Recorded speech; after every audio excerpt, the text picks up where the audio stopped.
What's your background got? Devin Booker, Giannis, Ben Simmons, and Trae Young? Got Julius Randle and the stats that he had this season and what his averages were better than other players. Them must be regular season stats. They're regular season stats. Oh, okay. They don't play. Three the hard way. Welcome back. Three the hard way.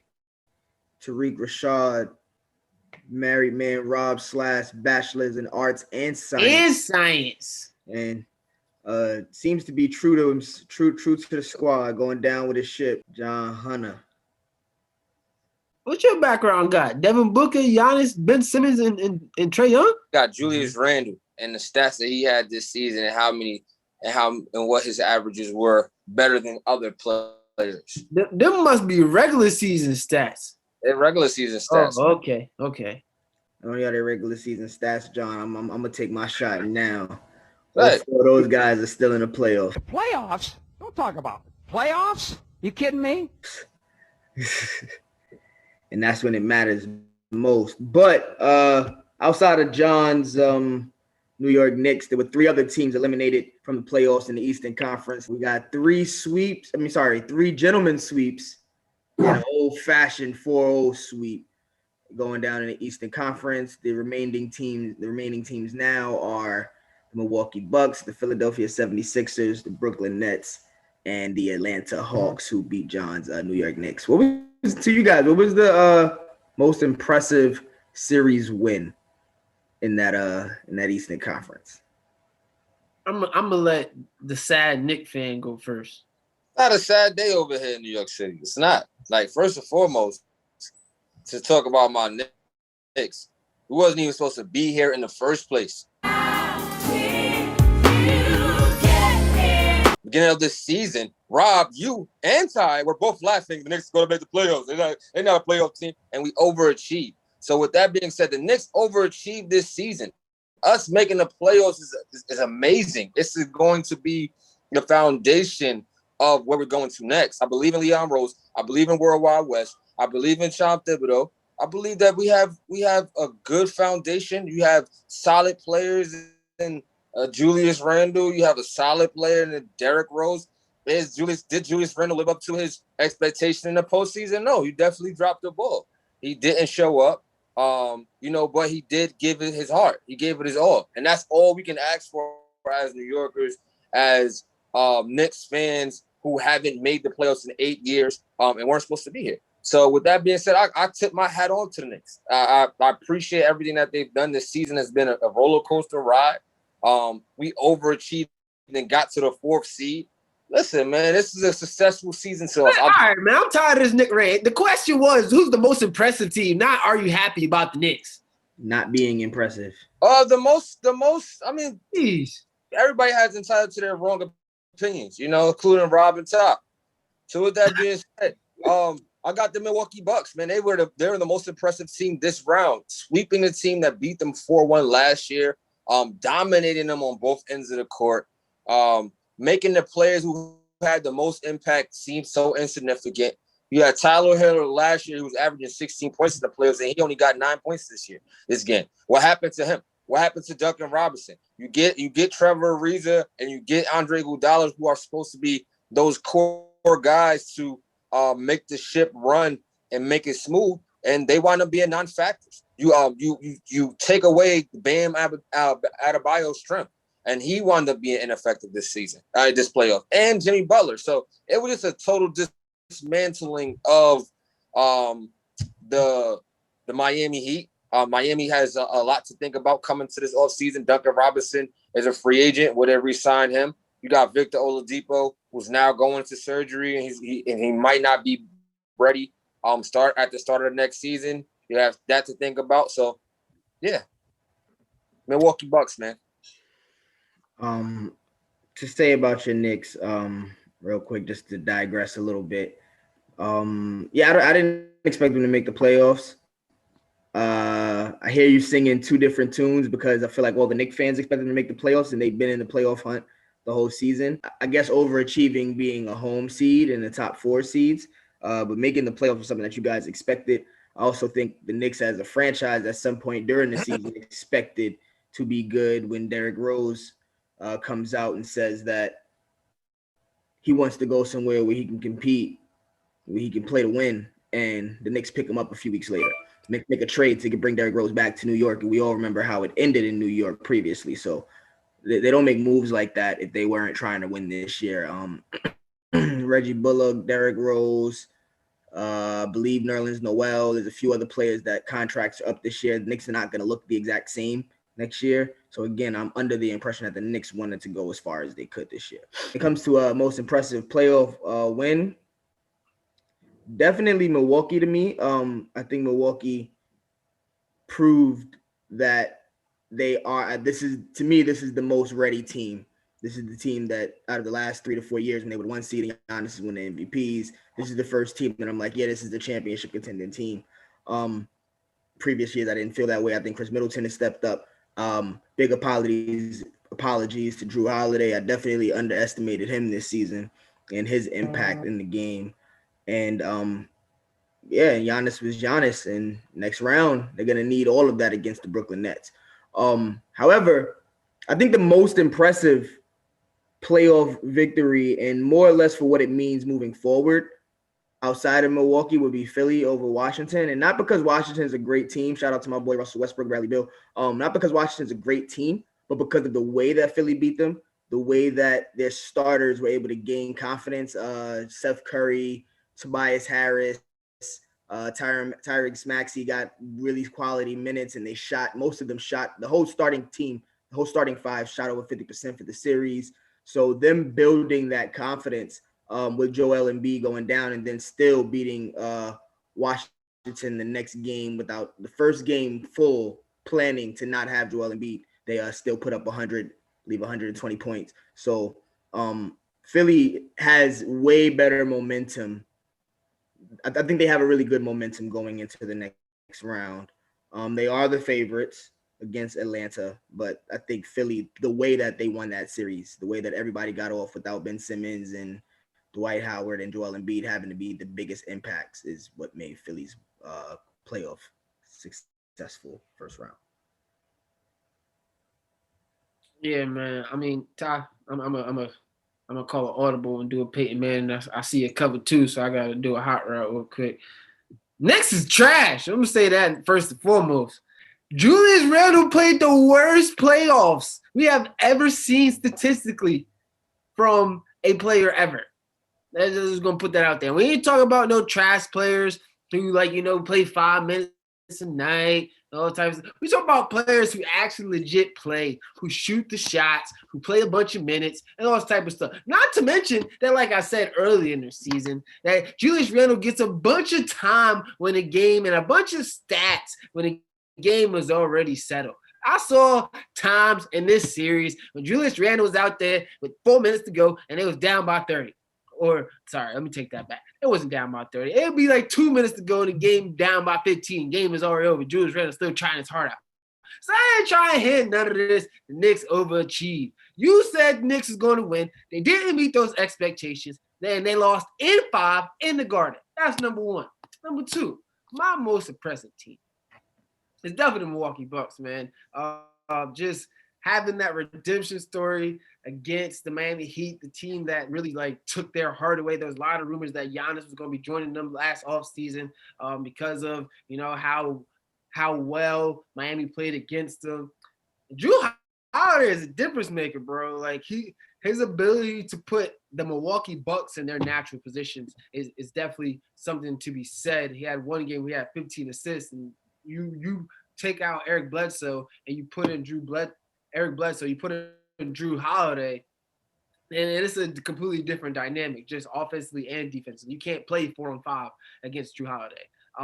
And it feels like the Heat were like the monkey on the Bucks' back. They were like the big brother that they just couldn't beat, and they finally were able to beat them. So I think that gave Milwaukee a lot of confidence going into the next round facing the Brooklyn Nets. But I'm gonna jump back in because I'm not going to just stand for the Knicks. I'm not going to say that.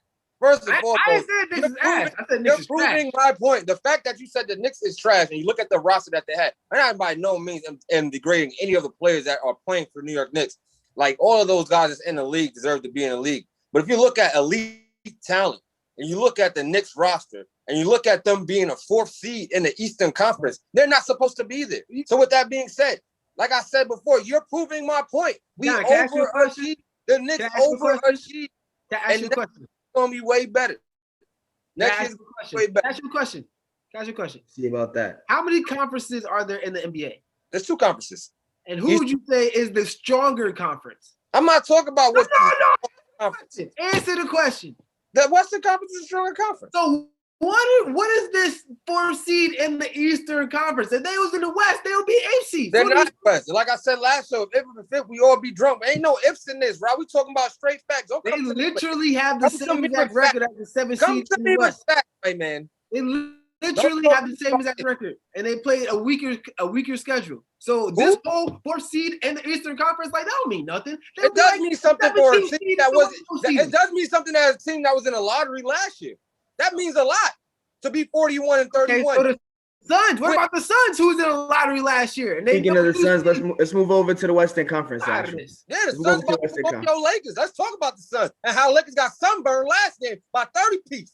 Listen, at least we're ice cold. Listen, man, I'd rather be ice cold than sunburned. Y'all got scorched. Scorched. Rob. We off the Eastern Conference. We off the Eastern Conference. What's going on with your Lakers? What's going on with your Lakers, brother? Man, it's panic time in LA, dog. What's new said? Y'all sorry. Sorry. So here's the difference between somebody who is a true Lakers fan and the difference between a New York Knicks fan. I realize that making the playoffs just isn't enough right now. It's not enough. And we're not overachieving. We're failing horribly right now. So I'm gonna leave that there. And that's between real New York, real fans of their teams and delusional New York City fans. That's number one. Number two, listen, man, it's panic time in LA. Kuzma, I'm about to take you off my banner. You ain't getting no more playtime, bro. I'm tired of this. Round two. Everybody see, look, only thing person you see is my tattoo and AD. And he hurt. So I don't know what's going on, man. We losing to the sorry Suns. Chris Paul got half an arm. I'm tired of this. I don't know what to say. Why does AD get off the hook? He had a terrible game one, which is one of the losses. He was healthy for that.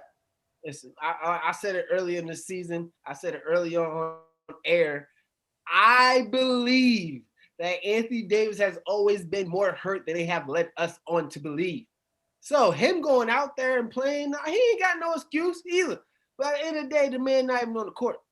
So he don't got no pass. It's panic time in LA. I don't know what to do. I'm panicking as a Lakers fan. We can't be that one-armed Chris Paul who get hurt every playoffs. I don't understand it. They got Dario Saric as their backup center. Dario Saric. I don't have no beef with Dario Saric. He was pretty good in Philly. That's he a four. for a while, and then he reemerged enough in Phoenix last year, actually. However, is there an LA team, and I'm reserving judgment right now. Is there an LA team that's gonna make? Hold on. I didn't get to talk about the Lakers. I'll ask you, John. Is there an LA team that's gonna make it to the second round? So, man, before I get to the LA team about making it to the second round, let's talk about these Lakers. At the beginning of the year, Rob had it pegged that the Lakers going back to back. Magic Johnson, yeah, it ain't looking like that. Looking like they're gonna be back on the couch next to me and the Knicks watching. I'm glad the Knicks is on your Sorry, this is what I gotta say. I said it about Anthony Davis, phenomenal talent, but your best ability is availability, and he has not been on the court. You can't be injury prone, and this is not his fault. Like, it's just the way that he's built. He's not built to be the second star. You need another star in LA outside of AD who's going to be reliable. LeBron is 37, going on 40. Let's call a spade a spade. You can't expect a man to be Iron Man the way he was before. So there has to be some changes in LA. I like Andre Drummond, but you need to get some other players. You need Schroeder didn't step up. Maybe you look for another point guard outside of him, but you need Or maybe LeBron can play point. You bring in a two guard. Bradley Beal is on the market. He's questionable right now with your Wizards. Ty. With that being said, I think the Clippers are going to make it out the round, man. I think so. Luka out here scorching people, setting records and stuff like that. It's hard to believe, but for some reason, I believe in Kawhi. I believe in the ability for him to close out games, even try to airball three in the corner. But prior to that, he was shooting around 63% for the series. So I anticipate that happening.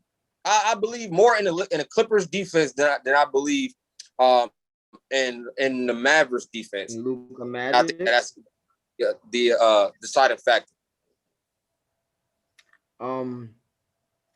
See, this is gonna be a shots fired type of episode, which is cool. I keep wanting to clip.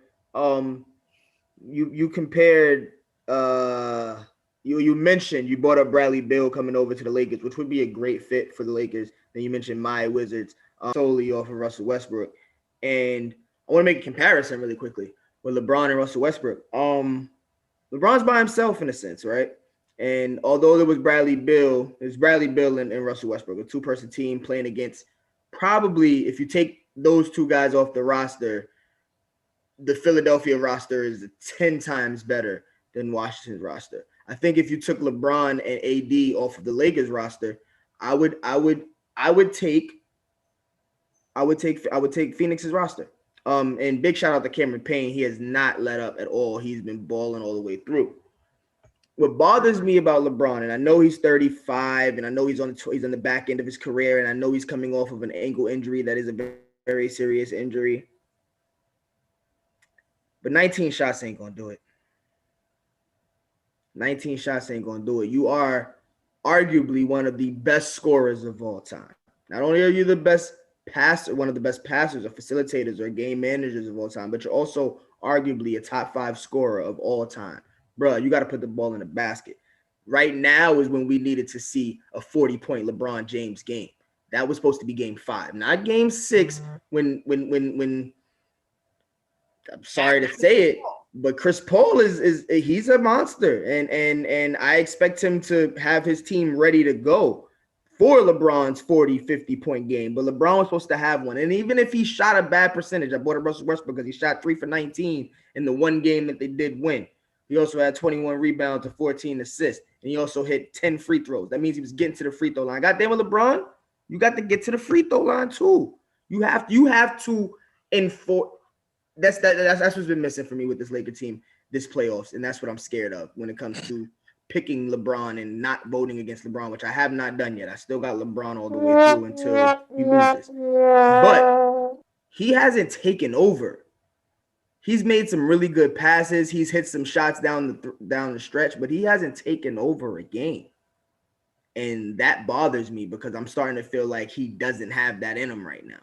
And if he doesn't have that in him, then there's no walking through the Western Conference the way you walk through the Eastern Conference. Or maybe this is the tell that the Western Conference is harder to walk through. If we look at the first round, maybe if he's back in Cleveland, he's playing against Washington in the first round, or he's playing against, who was the 7th seed in the East this year?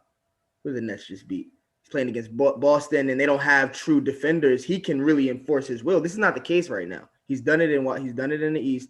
He's not really doing that in the West, and I'm worried to see if he can do it. So that's what I need to see out of LeBron. The Clippers, it's scary times for them too. I don't want to say that I have them both going. I have them both advancing, but damn if it's not going to be tough because Luka has showed that he can score against all of those guys. Every single one of them. He can pick them apart. Even Kawhi being one of the better defenders. Paul George is playing great on offense right now, but I'm not sold on the Clippers' offensive abilities compared to what Luka has done to their defense in the past 5 games. So there you have it from me. I ain't got none of the LA teams make it out the first round.